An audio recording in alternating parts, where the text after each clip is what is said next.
Have you ever met someone who seemed larger than life? Charming, magnetic, almost impossible to resist. And yet, beneath that charm, you noticed something darker. An emptiness, a hunger, a pattern of taking and never giving. Maybe it was a lover who made you feel like the center of their world, only to discard you as if you never mattered. Maybe it was a parent who demanded perfection but never offered unconditional love. Or maybe it was a boss, intoxicated with power, who crushed anyone that dared to question them. We call them narcissists. But have you ever asked yourself, where do narcissists come from? Are they born this way? Or are they created? Tonight, let me take you back to the very beginning, to a story that has echoed through time, shaping how we understand one of the darkest personalities of the human mind. Pause. This is the origin of narcissists. Chapter 1. The myth that started it all. The word narcissist didn't come from a psychology textbook. It came from a story, a myth that has survived for over 2,000 years. In ancient Greece, there was a young man named Narcissus. He was breathtakingly beautiful, so much so that everyone who looked upon him fell in love. But there was one problem. Narcissus could not love anyone else. One day, he came across a pool of water, and there he saw a reflection staring back at him. Entranced, he bent closer. He had never seen anything so perfect, so flawless. He didn't realize it was his own reflection. Narcissus became obsessed. Day and night he stared into that pool, unable to pull away. And in the end, he wasted away, consumed by his own image.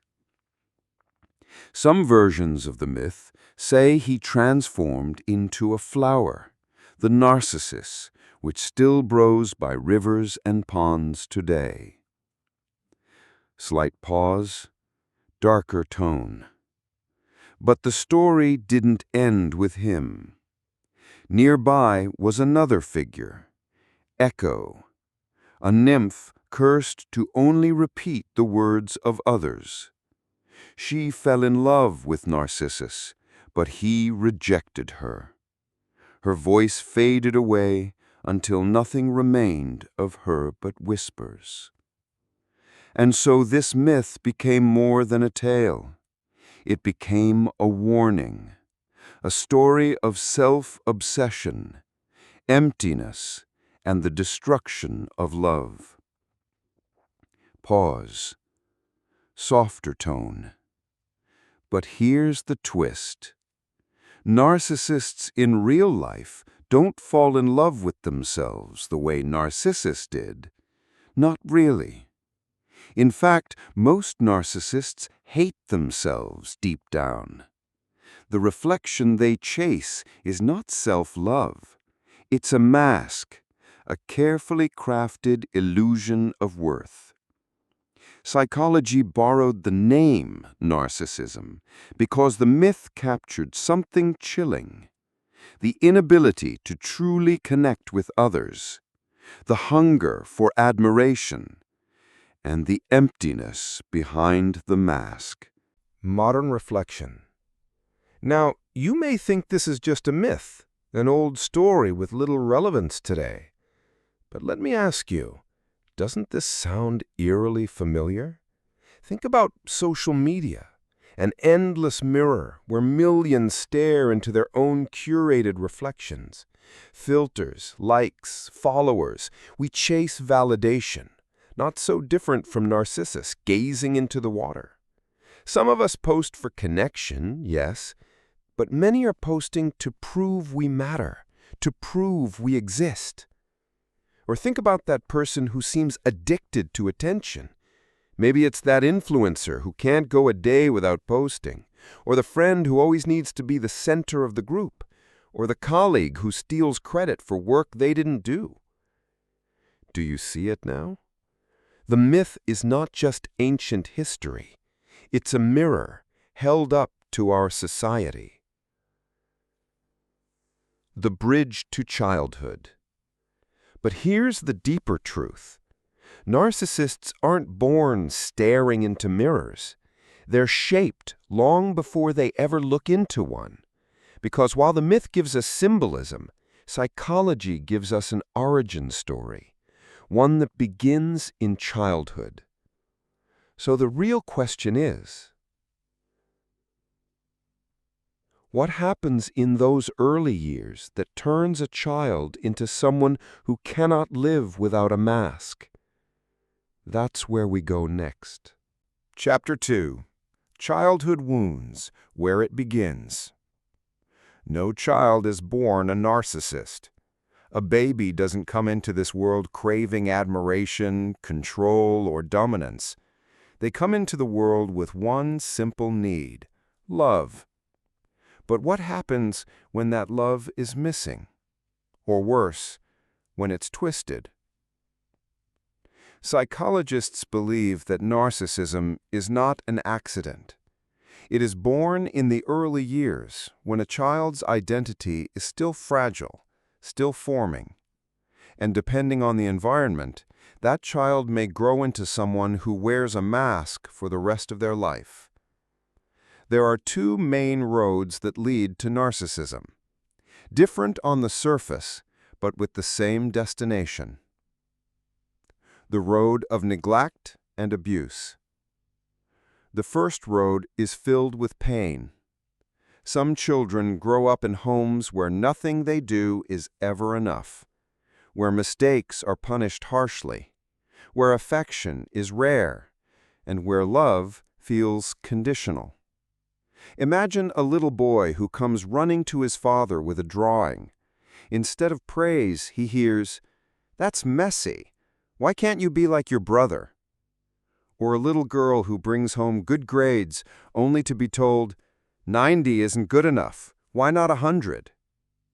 Over time, these children learn that who they are is unacceptable. They feel small, invisible. And so they begin to build a false self, a mask of perfection, achievement, or toughness to cover the shame they feel inside. For some, abuse is not just emotional, it is physical, or even worse. And in order to survive, the child learns to bury their true self so deep that even they can't find it anymore. Behind the mask is a child who still aches for love, but on the surface, a narcissist begins to take shape. The road of overpraise and entitlement. Now, here's the paradox. Not all narcissists come from cruelty. Some come from the opposite extreme, too much praise.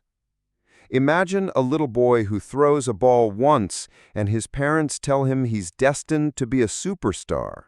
Or a little girl who is treated like a princess, never told no, never taught boundaries. At first, it feels like love. But it's not real love. It's idolization. The child doesn't learn that love is about being accepted for who they are. Instead, they learn that their worth comes from being special.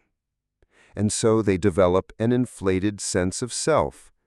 Not because they truly believe it deep down, but because they were never taught how to be ordinary.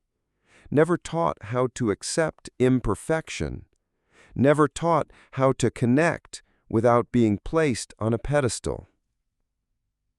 Pause.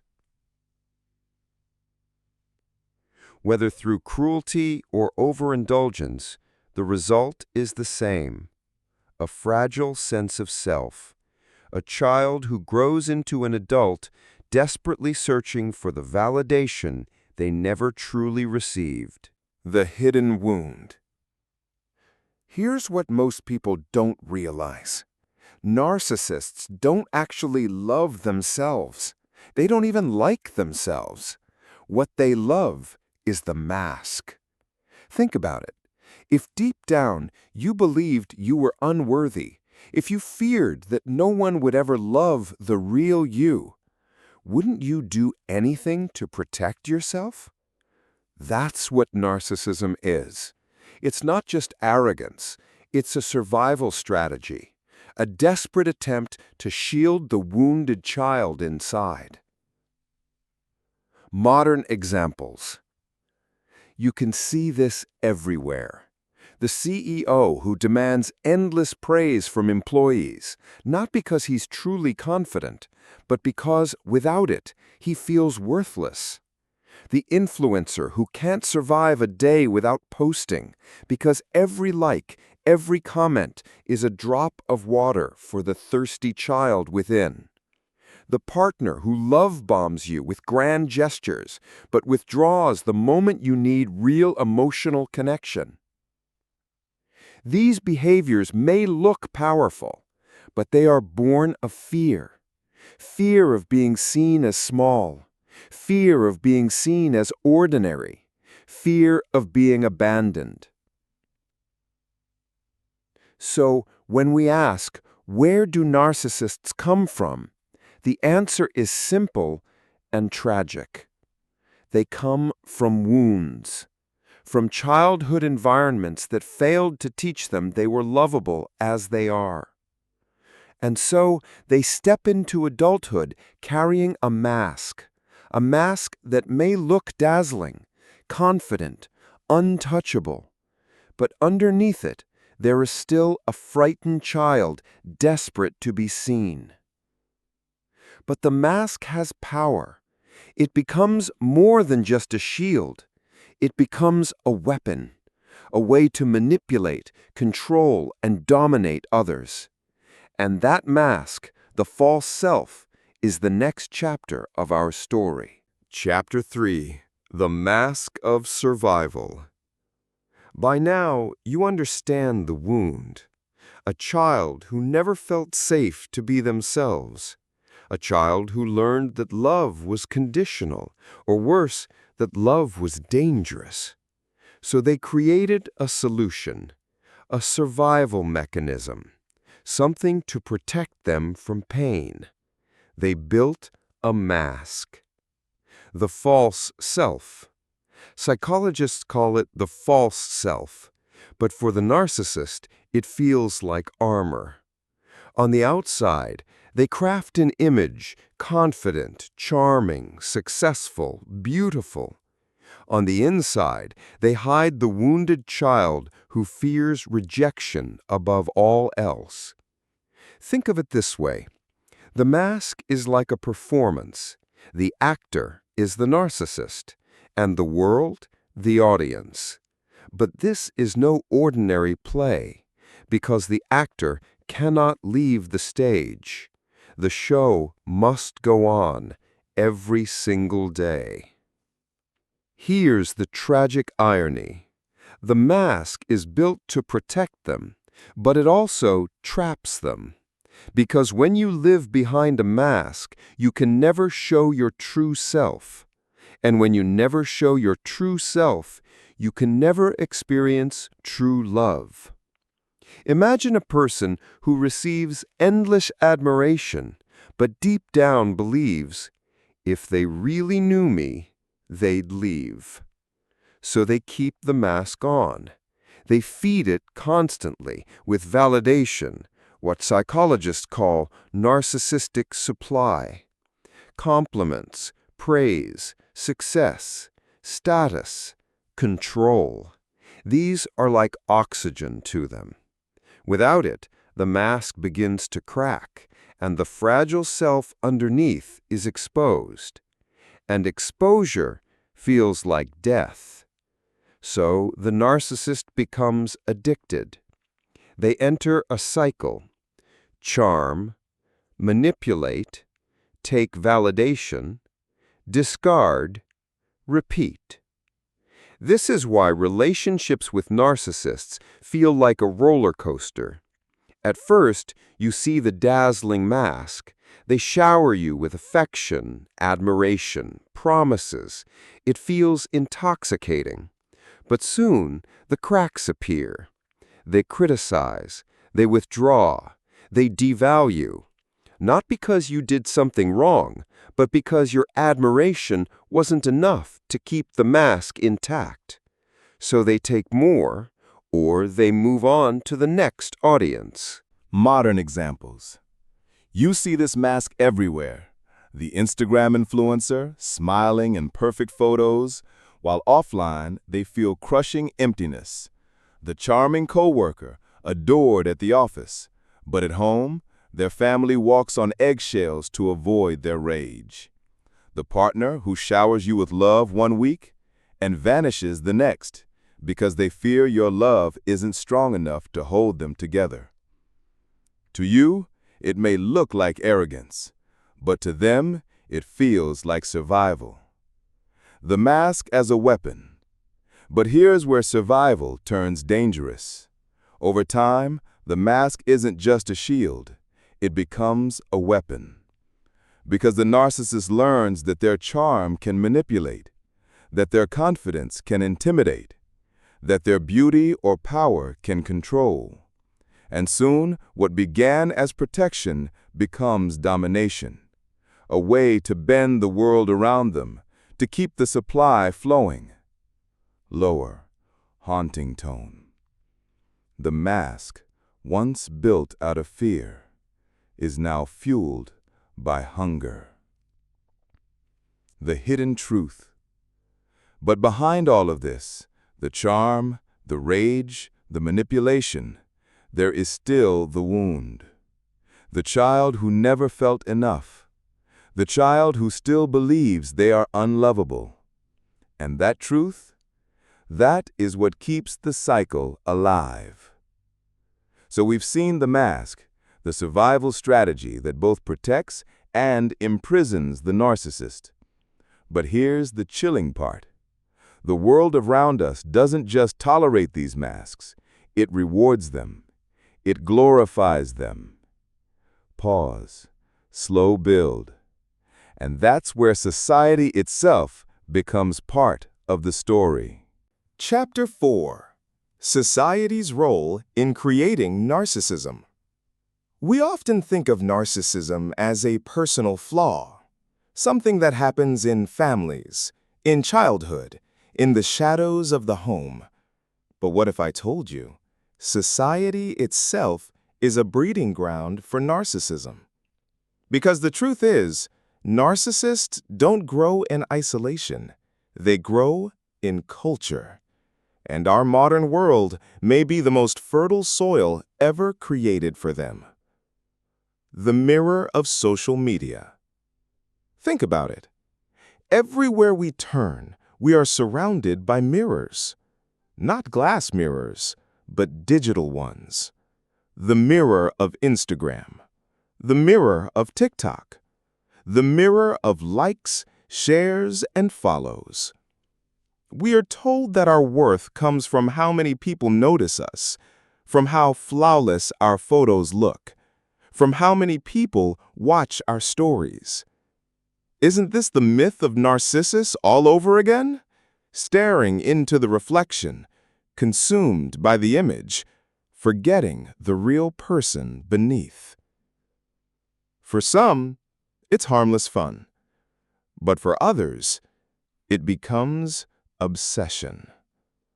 A desperate need to be seen, to be validated, to exist.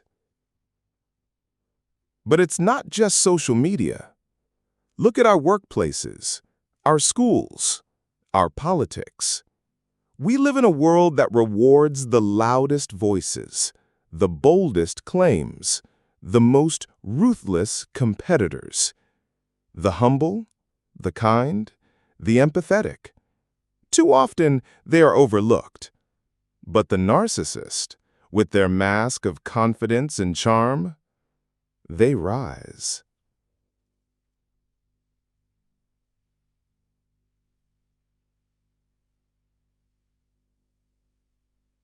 Chapter 5. The Endless Cycle and the Search for Healing.